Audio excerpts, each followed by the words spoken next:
Our hero Dan Black, doomed to forever wander the earth alone, walks at night along a dark trail in the forest of western Russia. Crossing the moonlit forest towards a small village in the heart of Sakali, he ventures into the small village of Aniva, where he spent the summer as a bounty hunter to rid the town of the wicked beast that has been terrorizing the inhabitants. The village leader meets with Dan and explains that he will be handsomely rewarded if he can rid the town of the creature that appears every full moon. It is now clear to Dan that the town has become the feeding ground of a werewolf. Dan looks into the leader's eyes and agrees, however, he will need help. A silver bullet must be cast so that he can bring down the beast. The leader organizes a collection of the villagers' silverware and then instructs the resident blacksmith to cast a silver bullet for the bounty hunter. The blacksmith, a huge man, agrees to the task and within an hour, as instructed, creates a projectile of pure silver. Handing it to Danim, he looks deep into his eyes and makes him swear to protect his family. The full moon is just minutes away, so the entire town goes into lockdown, knowing full well the carnage that will befall them if they are found exposed outside,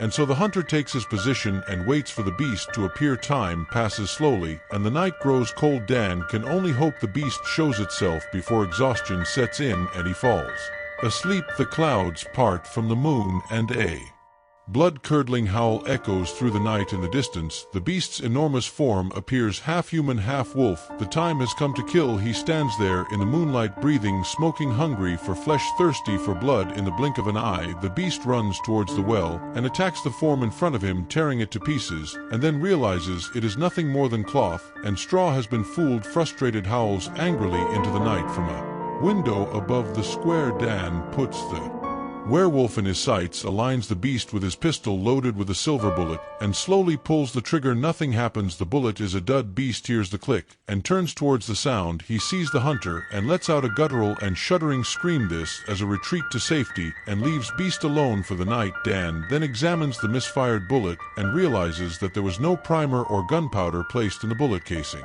This bullet would not fire no matter what happened.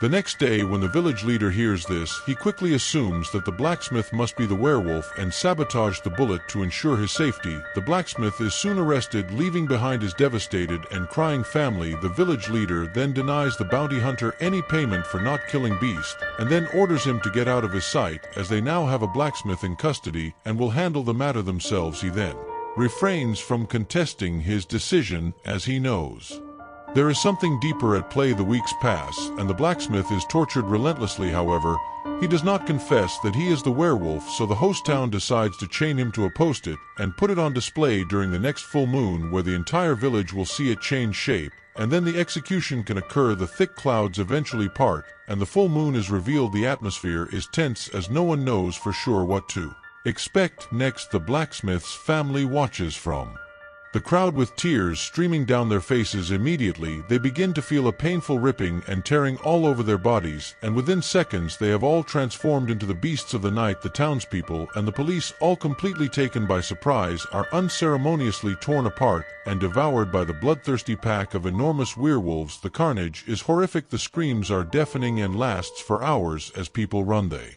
are hunted, shots are fired, and torches are thrown, only adding to the chaos. Slowly, the entire town walks away from the carnage and walks off into the night. A huge thank you to everyone who supports us through Patter. Your continued support is greatly appreciated, and a special thanks to Dark Cosmos, Christina, and 5 Plates Destin.